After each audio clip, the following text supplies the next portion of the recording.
Speak up, talk everything. Hai, shalom teman-teman semua. Welcome back to ChatGPT Talk. Dan hari ini kita akan membahas satu film, memberikan sedikit review lah tentang film ini yang baru aja rilis tanggal 11 September kemarin dengan genre horor, tapi akan mengangkat tentang tema spiritual juga yang berjudul Gereja Setan. Nah, teman-teman, siapa yang sudah nonton film ini? Nah, mungkin teman-teman juga bisa kasih pendapat di kolom komentar gimana review dari teman-teman terkait dengan film ini. Tapi teman-teman, di sini kita tidak akan memberikan review yang terlalu mendalam terkait dengan filmnya atau dari alur filmnya atau seperti apa. Di sini saya akan lebih banyak menggarisbawahi dari sisi spiritualnya. Karena saya rasa ini satu hal yang penting, dan apakah film ini bisa dikatakan sesuai dengan nilai kekristenan? Kita akan simak sama-sama. Dan sesuai dengan judulnya, review yang akan kita lakukan ini bukan berdasarkan opini saya, tapi teman-teman saya akan menanyakan dari ChatGPT. Nah, seperti biasa kita akan komunikasi dengan ChatGPT dan kita akan melihat bagaimana respon dari ChatGPT terhadap film Gereja Setan ini. Dan apakah film ini memang benar sesuai dengan nilai kekristenan atau tidak? Oke, saya ada bertanya teman-teman kepada ChatGPT ini terkait dengan pro kontra, atau kita bisa bilang kelebihan dan juga kekurangan yang ada terkait dengan film ini. Tapi satu yang menarik, kita bahas dulu dari sisi kelebihannya ya. Ini sebelum kita masuk lebih dalam ke nilai teologi atau nilai kekristenan, kita akan bahas dulu secara umum. Ya sedikit lah ya terkait dengan film ini. Yang pertama ada satu kelebihannya yang dikatakan oleh ChatGPT di sini, pesan moral atau spiritual yang kuat.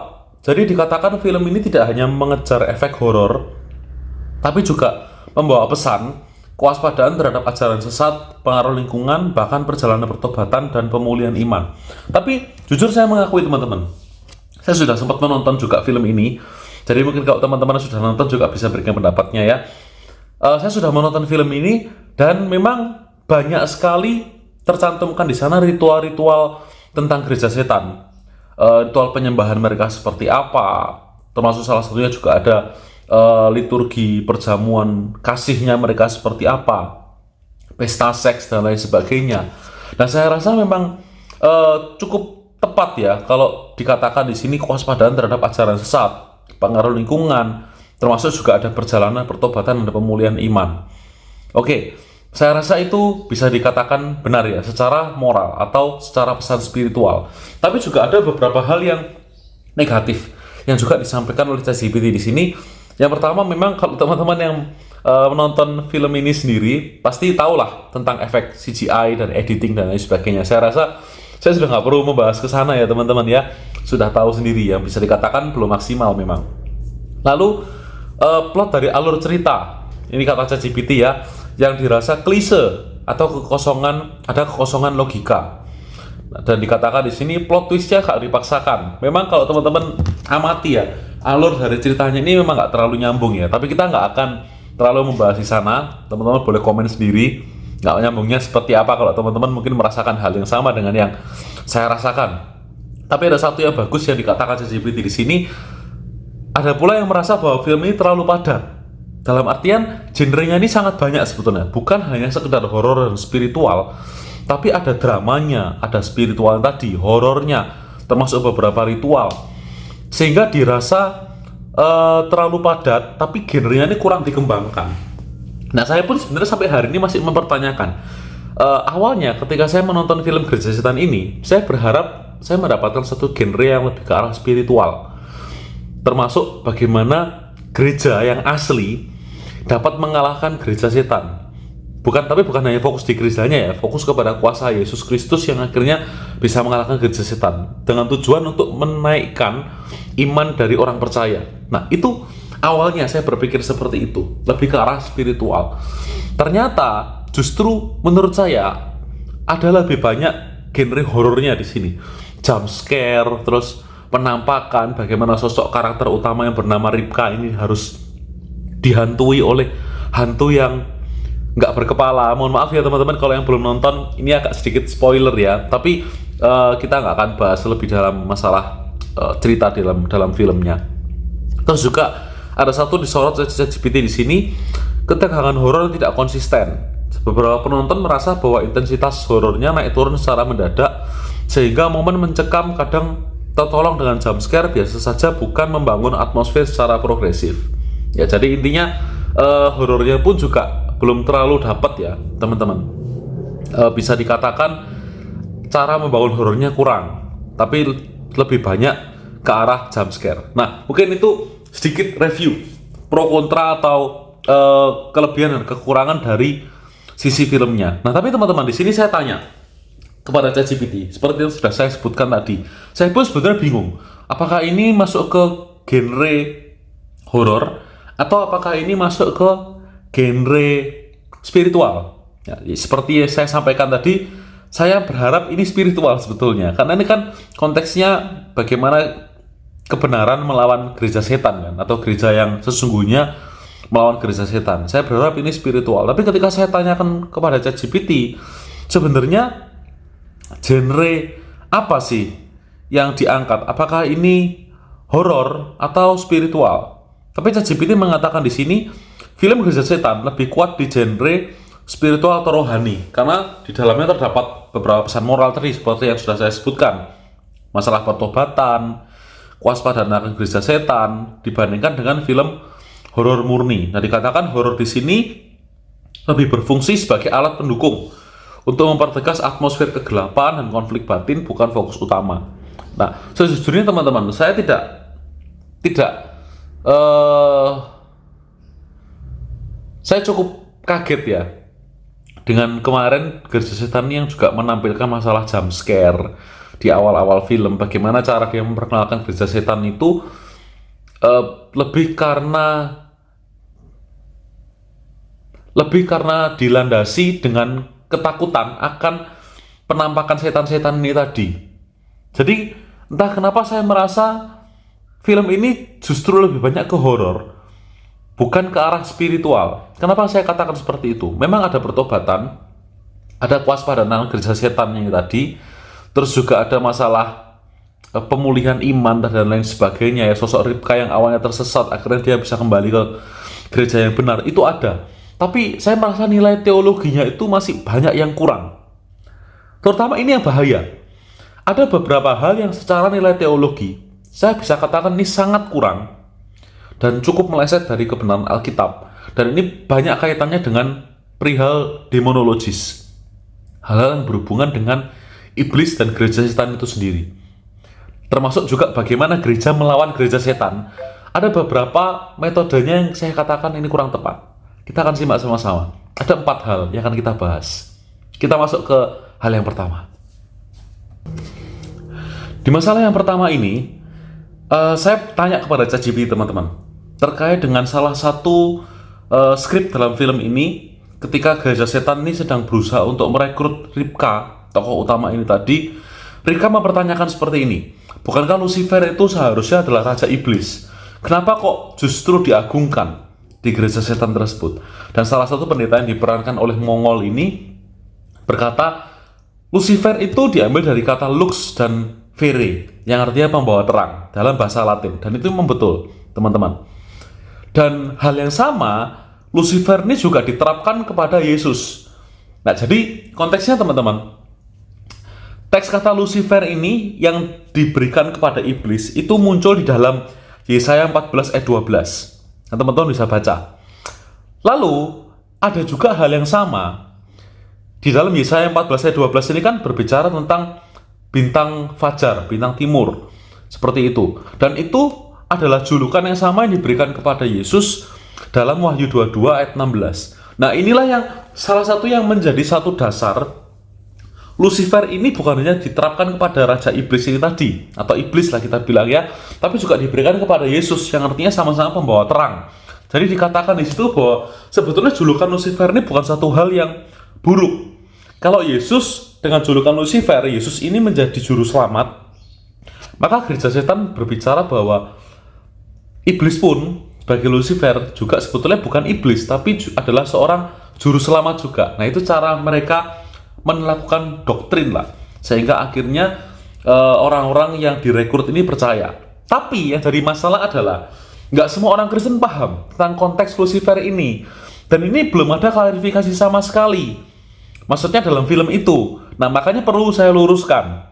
Supaya apa? Supaya jangan sampai kita berpikir, oh iya bener ya, ternyata Lucifer itu memang pembawa terang. Dan itu diberikan kepada iblis, sehingga iblis pun juga sebetulnya adalah pembawa terang. Nah, ini bahaya. Jadi, penyejajaran antara Lucifer, iblis ini tadi, dengan Yesus Kristus, itu bisa menyebabkan kesalahpahaman. Karena tidak ada klarifikasi di sana. Oke, kita akan bahas sama-sama teman-teman. Konteks penggunaan kata Lucifer, atau kita bisa bilang bintang timur tadi ya, dalam Yesaya 14 ayat 12 yang diberikan kepada iblis. Dan konteks yang sama, bintang timur yang juga dipakai kepada Yesus pada Wahyu 22 ayat 16. Kita akan lihat perbedaan konteksnya itu seperti apa. Nah teman-teman, dalam Yesaya 14 itu sebetulnya berbicara tentang kejatuhan Babel. Nah jadi iblis itu dilambangkan sebagai si kota Babel, Raja Babel yang sombong ini tadi, yang mengalami kejatuhan, yang awalnya berjaya. Ya bisa dibilang kejayaan itu kan digambarkan dengan bintang fajar, bintang timur itu tadi, orang yang punya satu kehebatan, dan itu mengalami kejatuhan. Itu dalam Yesaya 14. Nah, tapi berbeda sekali dengan Wahyu 22, karena Wahyu 22 ini banyak berbicara tentang kemenangan dan sumber terang sejati. Ini saya quotes dari ChatGPT ya teman-teman ya, pembahasan dari ChatGPT sendiri. Nah, jadi bahaya karena tidak ada klarifikasi di sini. Sedangkan memang betul kalau kita bilang tentang iblis sebagai pembawa terang, dalam 2 Korintus 11 ayat 14 itu juga sudah dibahas betul teman-teman, bahwa iblis itu pun juga bisa menyamar sebagai malaikat terang. Karena kalau secara asal usul kita tahu iblis pun dulunya juga adalah malaikat. Karena kesombongannya ia dijatuhkan. Nah, itu yang di quotes dalam Yesaya 14 ayat 12 tadi. Jadi pembawa terang yang dimaksudkan itu adalah kejatuhan. Berbicara tentang iblis yang dulunya bisa dikatakan malaikat, yang adalah terang itu, bersama dengan Kristus juga di dalam kerajaan surga. Akhirnya karena kesombongannya ia dijatuhkan. Tapi beda sekali bukan dengan konteksnya Yesus Kristus yang berbicara tentang kemenangan. Jadi nggak bisa dikatakan bahwa Yesus dengan Lucifer ini sejajar. Kalau Yesus adalah juru selamat, maka Lucifer pun juga adalah juru selamat. Nggak bisa. Bahkan juga teman-teman mungkin sudah tahu ya, Yohanes 14 ayat 6 juga mengatakan, akulah jalan dan kebenaran dan hidup. Tidak seorang pun datang kepada Bapa kalau tidak melalui aku. Kisah para Rasul juga mengatakan pasal 4 ayat 12, keselamatan tidak ada dalam siapapun juga selain dalam Dia. Jadi ini sebenarnya konteksnya sudah jelas, tidak bisa disejajarkan karena perbedaan penggunaan konteks dalam Yesaya maupun juga dalam Wahyu. Dan kita tahu bahwa kebenaran Alkitab dengan jelas sudah mengatakan satu-satunya jalan keselamatan adalah di dalam Yesus Kristus. Titik. Seperti itu ya. Jadi semoga dengan ini menutup pintu-pintu kebingungan, kerancuan, atau doktrin-doktrin yang salah, yang akhirnya menimbulkan pemahaman yang kurang tepat juga bahwa oh ternyata Lucifer itu juga juru selamat ya, atau bintang fajar punya julukan yang luar biasa. Nah ini secara konteks ternyata sangat berbeda. Oke? Nah sekarang kita masuk kepada masalah yang kedua. Masalah yang kedua adalah ketika terjadi perlawanan antara gereja, atau bisa dibilang ada dua orang percaya di situ ya. Yang satu mungkin bisa dikatakan mungkin jemaat biasa ya, karena nggak terlalu dijelaskan di dalam gereja role-nya dia atau perannya dia seperti apa. Ini adalah orang yang paling dekat dengan Ribka. Dia sepertinya bukan pelayan gereja juga, mungkin hanya jemaat biasa.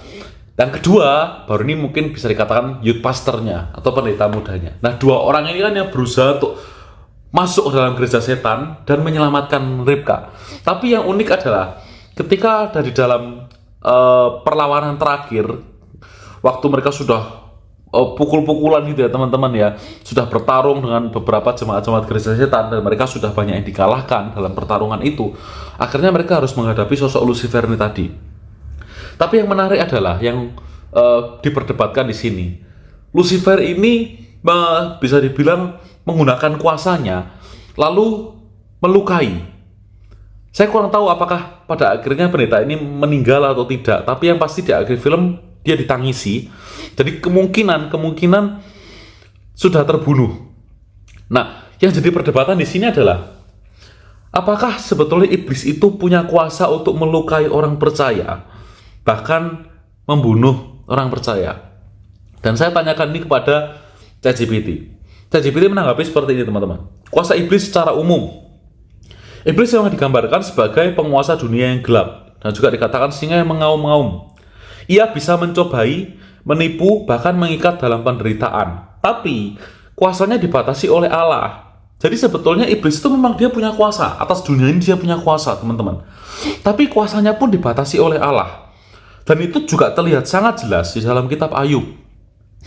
Ayub ketika iblis mau melukai Ayub, dia mau mencobai Ayub. Kita akan tahu bahwa iblis ini harus izin dulu kepada Tuhan, kan?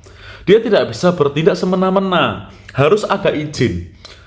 Bahkan Allah pun juga mengatakan, boleh silakan dicobai, tapi sisakan nyawanya, jangan sentuh nyawanya. Jadi sebetulnya iblis itu nggak punya, dari semula dia nggak punya kuasa untuk melukai. Mencobai dia bisa, berusaha memperdaya dan melemahkan iman kita, betul, iblis bisa. Tapi untuk konteks melukai, bahkan membunuh, itu terlalu jauh, kuasanya terlalu jauh. Nah, ini perlu dibatasi karena mungkin terpengaruh dengan beberapa film-film di barat, eksorsisme di barat, yang dimana iblis itu atau setan yang bisa dikatakan punya power itu bisa melukai, bahkan bisa membunuh orang percaya. Tapi ini salah total, teman-teman. Bahaya sekali. Ini akan membuat kita orang Kristen jadi akhirnya ketakutan gitu ya, ketika kita harus menghadapi setan. Karena ya itu tadi, karena ada seakan-akan ada kuasa yang begitu besar, padahal sebetulnya nggak seperti itu juga. Nah, jadi bisa dikatakan kuasa iblis ini sebenarnya sangat dibatasi. Juga kisah yang sama dalam Kisah Para Rasul. Ada 7 orang Skewa ya. Orang Skewa ini sebenarnya bukan orang percaya, tapi karena dia melihat bagaimana pelayanan para rasul, mengusir setan, menyembuhkan orang sakit, waktu itu akhirnya dia mencoba, penasaran, dia mencoba untuk mengusir setan, padahal dia bukan orang percaya. Akhirnya di situ mereka kalah dengan roh jahat ini tadi. Roh jahat ini menyerang mereka. Tapi sekalipun roh jahat ini menyerang mereka, ini bukan orang percaya, ini bukan orang percaya. Sekalipun roh jahat ini menyerang mereka, roh jahat ini tetap gak punya kuasa untuk membunuh. Jadi sebetulnya gak bisa, karena nyawa itu di tangan Tuhan, teman-teman. Nyawa itu adalah haknya Tuhan. Jadi tidak boleh sama sekali iblis ini melangkai otoritasnya Allah. Dia pun sebetulnya tunduk kepada Allah. Jadi jangan berpikir bahwa iblis ini nggak tunduk kepada Allah ya. Ini salah sekali. Iblis itu sekalipun dia musuh Allah, tapi dia tetap harus tunduk kepada Allah. Dia nggak berani melangkai otoritas Allah. Lalu juga dikatakan ini dalam ChatGPT menuliskan, apakah iblis bisa membunuh orang percaya? Yohanes 10 ayat 10, pencuri datang hanya untuk mencuri, membunuh dan membinasakan. Tetapi orang percaya ada dalam tangan Kristus. Membunuh yang dimaksudkan dalam Yohanes 10 ayat 10 ini bukan berkata membunuh karena iblis bisa membunuh secara langsung, bukan. Tapi iblis itu sifatnya adalah mempengaruhi pikiran kita, teman-teman. Pikiran kita dipengaruhi, kita disesatkan, iman kita diruntuhkan. Ketika iman kita runtuh, kita mulai tersesat, kita nggak lagi percaya kepada Kristus. Akhirnya setiap orang yang tidak percaya kepada Kristus, pada akhirnya mereka akan mati. Secara rohani mereka mati, lalu mereka akan binasa juga, masuk neraka. Nah, maksudnya itu seperti itu, bukan iblis yang membunuh secara langsung. Nah, ini sudah beda konteks ya, ini sudah salah, bisa dikatakan seperti itu. Yohanes 10 ayat 28, mereka tidak akan binasa sampai selama-lamanya, dan seorang pun tidak akan merebut mereka dari tanganku. 1 Yohanes 5 ayat 18, ia yang lahir dari Allah melindungi dia, dan si jahat tidak dapat menjamahnya. Itu loh, berarti sudah clear ya teman-teman ya, bahwa sebetulnya orang percaya itu nggak bisa dibunuh ya, bahkan maaf kata dilukai pun nggak bisa. Iblis tidak punya kuasa mutlak, ini dikatakan ChatGPT. Iblis tidak punya kuasa mutlak untuk membunuh. Jika terjadi, itu hanya bisa dengan izin Allah dalam kerangka rencananya. Contoh ya, misalkan beberapa martir gitu ya, tapi itu pun kan juga bukan kaitannya dengan iblis. Nah, jadi bisa dikatakan ini bahaya sekali. Konteks demonologis ini salah. Kuasa iblis itu sangat terbatas, tidak bisa melukai, dan juga membunuh orang percaya. Kita akan masuk masalah yang ketiga. Oke, kita lanjutkan. Nah, teman-teman, di masalah yang ketiga ini ada sewaktu peperangan terakhir, waktu si youth pastornya tadi sudah dibunuh sama si iblis, lalu tinggal satu jemaat terakhir ini tadi yang berusaha mengalahkan iblis. Bahkan yang menarik, dia sudah baca, teman-teman. Dia tuh sudah baca ayat Alkitab yang menyatakan bahwa Tuhan itu berkuasa, Tuhan itu bisa mengalahkan, memberikan kemenangan, dan lain sebagainya. Intinya sudah banyak lah ayat Alkitab yang dibaca untuk mengusir iblis ini tadi. Tapi kenyataannya apa? Gagal total. Itu yang terjadi. Sudah beberapa kali dikutip, tetap gagal. Namun akhirnya si karakter utama yang membebaskan ini tadi, yang mau membebaskan Ribka ini tadi, akhirnya ingat dengan salah satu pesan pendetanya. Ini sebetulnya nggak ada dasar Alkitabnya, maka ini suatu hal yang cukup diperdebatkan juga. Kalau teman-teman mungkin mendapatkan dasar ayatnya, atau mungkin kontra dengan apa yang saya bahas di sini, silahkan ketik di kolom komentar. Karena jujur, saya tidak mendapati dasar ayatnya dari perkataan atau pesan dari pendeta atau pendeta yang ada. Saya tidak mendapatkan dasar dari perkataan pendeta ini tadi. Jadi pendeta ini mengatakan, waktu flashback ya, pendeta ini mengatakan bahwa iblis itu dapat dikalahkan dengan kuasa pujian dan penyembahan. Dan singkat cerita, si orang yang menyelamatkan ini tadi, dia tuh menaikkan penyembahan, dia menyembah, dan akhirnya iblis dikalahkan. Dia menyanyikan, waktu itu dia menyanyikan lagu Haleluya 12 kali. Ya mungkin teman-teman juga sudah tahu ya, pastinya kalau kita sering ke gereja, lagu ini sudah bukan lagu yang asing lagi buat kita.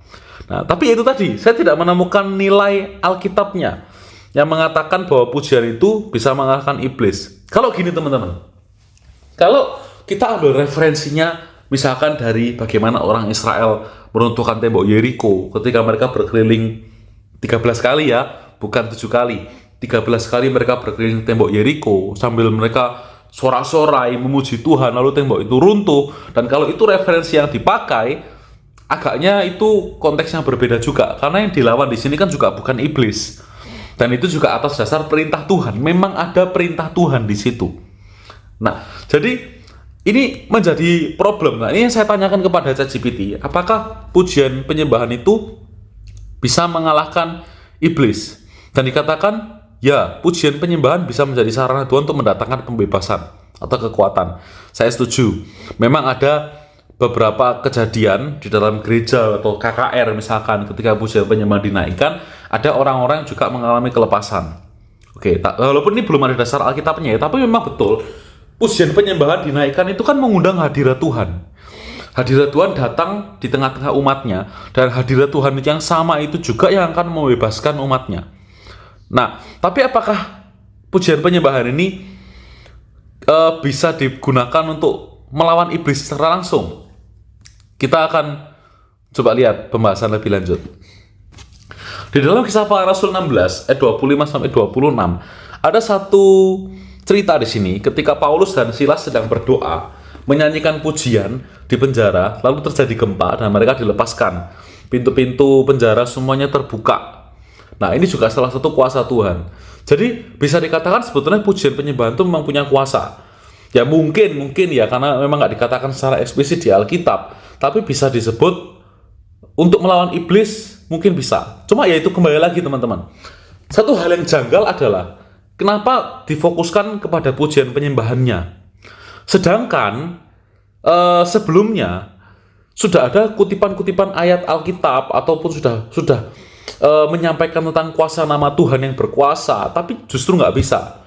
Padahal sebetulnya kalau kita melihat dari padahal sebetulnya teman-teman, kalau kita melihat secara prinsip Alkitabiah, ini saya tanyakan kepada ChatGPT, bagaimana seharusnya mengalahkan kuasa iblis menurut Alkitab? Nah, salah satunya di sini, pastikan hati dalam pertobatan. Nah, itu betul ya. Pastikan kita adalah orang percaya. Kalau kita bukan orang percaya, gak punya kedekatan dengan Tuhan, ya bahaya. Nah, sebetulnya ini loh, pujian penyembahan ini kan tujuannya adalah untuk pengagungan. Betul ya? Untuk pengagungan, bukan untuk ngusir iblis. Kalau kita kembali lagi ke konteks tujuannya, pujian penyembahan ini adalah pengagungan dan bagaimana cara kita membangun relasi kedekatan dengan iblis. Jadi sebetulnya pujian penyembahan ini bukan digunakan untuk melawan iblis secara langsung. Bisa, tapi lebih ke arah untuk mempersiapkan diri kita, mempersiapkan iman kita, relasi kita dengan Tuhan. Nah, satu-satunya senjata yang digunakan untuk mengusir iblis itu adalah satu. Ini dikatakan di sini otoritas Kristus, menyadari otoritas Kristus. Nah, ketika murid, mungkin kalau kita pernah lihat ya di kitab Lukas, ketika murid-murid itu diutus oleh Tuhan untuk pergi memberitakan Injil dan mengusir setan, mereka pergi berdua kan waktu itu, dan itu pun juga diberikan otoritas Kristus. Yesus tidak mengajarkan mereka masalah pujian penyembahan dan lain sebagainya, enggak, tapi otoritas nama Yesus itu yang digunakan. Nah, jadi ujung tombaknya di sana. Bukan berbicara tentang pujian penyembahannya. Pujian penyembahan itu saya katakan persiapannya.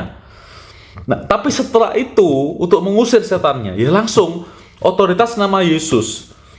Bukankah Alkitab kan juga sudah mengatakan kepada Yesus itu sudah dikaruniakan nama di atas segala nama, dan semua akan tunduk di bawah kuasa nama itu, termasuk iblis. Jadi seharusnya yang di-highlight di situ adalah nama Yesus Kristusnya. Mestinya seperti itu. Ketika nama Yesus sudah diungkapkan, diusir dalam nama Yesus, harusnya iblis itu sudah tidak berdaya lagi. Nah, jadi bisa saya katakan itu sebenarnya highlight-nya yang digunakan, atau bisa dikatakan senjata terakhirnya yang digunakan, itu kurang tepat dalam film ini. Ini secara teologis ya, teman-teman. Tapi saya tidak mengatakan bahwa pujian penyembahan ini salah. Enggak ya. Pujian penyembahan tetap benar, bisa kita gunakan, punya kuasa, betul punya kuasa, tapi jangan sampai salah. Nah, karena yang terpenting itu bicara masalah otoritas Yesus, bukan masalah penyembahannya. Pusat otoritasnya, pusat kuasanya itu adalah di dalam Yesus. Nah, kita lanjutkan lagi ya. Kalau kita bicara masalah pujian penyembahan, teman-teman kalau sudah nonton filmnya, dan tadi sudah saya sebutkan juga, pujian yang digunakan mereka adalah haleluya 12 kali. Teman-teman tahu arti kata haleluya itu apa? Haleluya itu adalah bahasa Ibrani dan artinya adalah pujilah Tuhan. Nah, jadi ini pesan pengagungan sebetulnya, pengagungan kepada Tuhan. Bukan untuk pengusiran iblis. Kalau kita bicara lagunya masalah kemenangan, misalkan ya teman-teman lagu pujian ya, ku menang bersama Yesus Tuhan. Nah, mungkin itu masih bisa fit ya, masih bisa cocok. Tapi secara konteks lagu ini berbeda. Nah, teman-teman kalau punya pendapat lain juga silahkan ya, silahkan komentar nanti. Tapi intinya adalah ini pengagungan. Nah, saya rasa penggunaan lagu ini sengaja dipilih haleluya 12 kali ini teman-teman, untuk memberikan kesan yang lebih spiritual, yang lebih rohani. Nah, karena setelah lagu ini digunakan, dikumandangkan, dinyanyikan gitu ya, akan ada malaikat-malaikat ya, ada malaikat-malaikat yang cukup banyak mengelilingi iblis ini. Dan dari situlah iblis ini dikalahkan. Lucifer dikalahkan. Seperti itu. Nah, jadi ya saya bilang ini sebetulnya penggunaan lagu yang agak maksa. Bukan mengambil unsur teologisnya, tapi justru yang diambil ini adalah cocok loginya antara lagu ini dengan malaikat yang turun ini tadi. Karena emang lagu haleluya ini kan banyak digunakan di beberapa gereja, dan itu kan kesannya juga sangat megah gitu ya. Nah, jadi cocok ketika malaikat turun dan lagu ini dinyanyikan, itu cocok kesannya. Padahal sebetulnya bukan itu tujuannya. Nah, ini menimbulkan kesalahpahaman. Oke, nah lalu teman-teman, kita akan masuk ke masalah yang terakhir. Nah, di masalah yang keempat ini muncul pertanyaan baru. Kalau tadi kan kita tahu malaikatnya turun ya, setelah pujian haleluya tadi, malaikatnya turun lalu iblisnya dikalahkan. Nah, pertanyaannya adalah, apakah malaikat itu betul-betul punya kuasa untuk mengalahkan iblis? Nah, mungkin kalau teman-teman sudah baca Alkitab, ya jawabannya adalah benar. Dia malaikat memang punya kuasa, dan Alkitab juga mencatat malaikat pernah berperang melawan iblis dan menang di situ. Ya sebetulnya bukan dalam konteks peperangan seperti apa ya. Kalau kita lihat di kitab Wahyu, di situ tertulis sebelum masuk dalam masa kerajaan 1000 tahun, yaitu ada di Wahyu. Dan teman-teman, konteks ini ada di Wahyu 20 ya. Yang dikatakan di situ, lalu aku melihat seorang malaikat turun dari surga memegangkan kunci jurang maut dan suatu rantai besar di tangannya. Ia menangkap naga. Naga ini bicara tentang iblis ya. Si ular itu yaitu iblis dan setan, dan ia mengikatnya 1000 tahun lamanya. Lalu melemparkannya ke dalam jurang maut dan menutup jurang maut itu dan memeteraikannya di atasnya, supaya ia jangan lagi menyesatkan bangsa-bangsa sebelum berakhir masa 1000 tahun itu. Kemudian daripada itu ia akan dilepaskan untuk sedikit waktu lamanya. Jadi memang malaikat itu diperintah Tuhan, dan memang kalau malaikat sudah diperintah Tuhan, dia punya kuasa untuk mengalahkan iblis. Tapi kembali lagi, atas dasar perintah Tuhan, bukan karena memang malaikat itu sendiri yang hebat atau punya kuasa, bukan, tapi karena Tuhan memberikan kuasa. Sebetulnya mirip kok dengan kita. Kita pun juga sebagai orang percaya, kita pun juga diberikan kuasa. Sama sebetulnya. Jadi yang bisa mengalahkan iblis itu sebetulnya nggak tentu malaikatnya, tapi kembali lagi otoritas nama Yesus. Nah, di sini saya tanya, sebetulnya peran malaikat itu seperti apa sih? Saya tanya kepada ChatGPT ya. Dikatakan di sini malaikat adalah pelayan, bukan pusat otoritas. Nah, Ibrani 1 ayat 14 juga menyampaikan bahwa malaikat adalah roh-roh yang melayani, hanya sekedar utusan, bahkan juga bukan pribadi yang disembah. Ketika Nabi Daniel ya, ketika dia mendapatkan penglihatan, lalu dia tersungkur pada malaikat itu pun juga menolak. Jangan sembah. Yohanes pun juga sama, waktu mendapatkan wahyu itu tadi, lalu dia tersungkur di hadapan malaikat itu pun juga menolak. Karena malaikat ini nggak punya, bukan pribadi yang disembah. Nah, ini kan bahaya. Karena kalau misalkan kita menangkap secara mentah, malaikat ini bisa mengalahkan setan, terus akhirnya kita nggak pernah tahu ya, tiba-tiba nanti akan ada orang yang berdoa kepada malaikat. Nah, ini kan salah sebetulnya.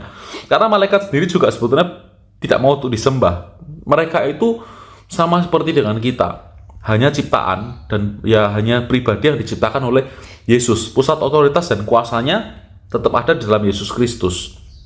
Oke. Lalu juga dikatakan di sini, ini peran malaikat ya dalam Alkitab. Kemenangan atas iblis selalu terkait dengan Allah atau Yesus. Wahyu 12 ayat 7-9. Memang ada peperangan di surga antara Michael dan malaikatnya melawan naga atau iblis. Michael menang karena otoritas Allah, bukan karena kuasa dirinya. Dalam Yudas 1 ayat 9 juga dituliskan di situ cerita tentang Michael juga, malaikat Michael. Michael tidak berani melawan iblis karena dirinya sendiri, tapi berkata, kiranya Tuhan menghardik engkau. Nah, jadi malaikat ini pun juga nggak bisa melakukan apa-apa tanpa seizin Tuhan. Sebenarnya baik malaikat ataupun iblis, dua-duanya bergerak juga di bawah izin Tuhan, di bawah kehendak Tuhan. Tetap Tuhan yang punya otoritas. Makanya sebetulnya ketika kita sudah menyampaikan nama Yesus, nama di atas segala nama ini, Raja di atas segala raja, Tuhan di atas segala Tuhan, harusnya iblis sudah kalah. Nggak perlu ada tadi ya pujian penyembahan, juga nggak perlu ada malaikat turun. Nah, karena kuncinya adalah pada otoritas Kristus. Ini ChatGPT juga mengatakan otoritas tertinggi ada pada Kristus. Yesuslah yang sudah mengalahkan iblis. Kolose 2 ayat 15. Ia telah melucuti pemerintah-pemerintah dan penguasa-penguasa dan menjadikan mereka tontonan umum. 1 Yohanes ayat 3-8. Anak Allah menyatakan diri untuk membinasakan perbuatan-perbuatan iblis. Terus juga ini Filipi 2 ayat 10. Setiap lutut bertelut di dalam nama Yesus, termasuk kuasa di bawah bumi. Jadi fokusnya bukan kepada malaikat. Kembali lagi bahwa fokusnya adalah kepada Kristus. Makanya jangan sampai kita miskonsep ya dalam hal ini. Satu ayat terakhir ya, teman-teman, untuk menutup sedikit review kita lah pada hari ini. Filipi 2 ayat 9-11 menuliskan, itulah sebabnya Allah sangat meninggikan dia dan mengaruniakan kepadanya nama di atas segala nama, supaya dalam nama Yesus bertekuk lutut segala yang ada di langit dan yang ada di atas bumi dan yang ada di bawah bumi. Dan segala lidah mengaku Yesus Kristus adalah Tuhan bagi kemuliaan Allah Bapa. Nah, teman-teman, jadi kembali lagi ya, ketika kita berlawanan dengan kuasa setan, kuasa kegelapan, kuasa iblis, kita bilang demonologis ya teman-teman.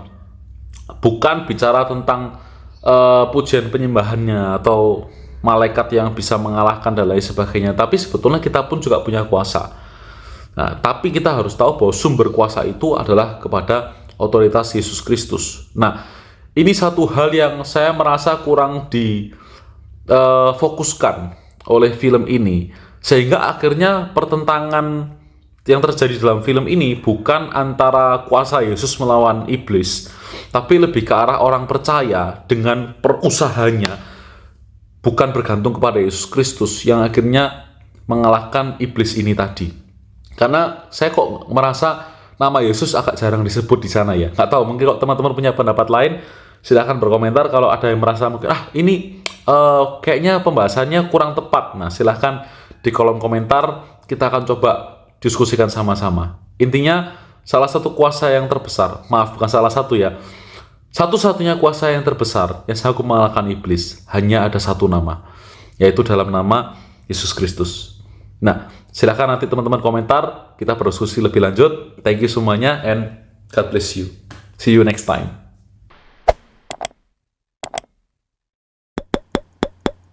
Speak up, talk everything.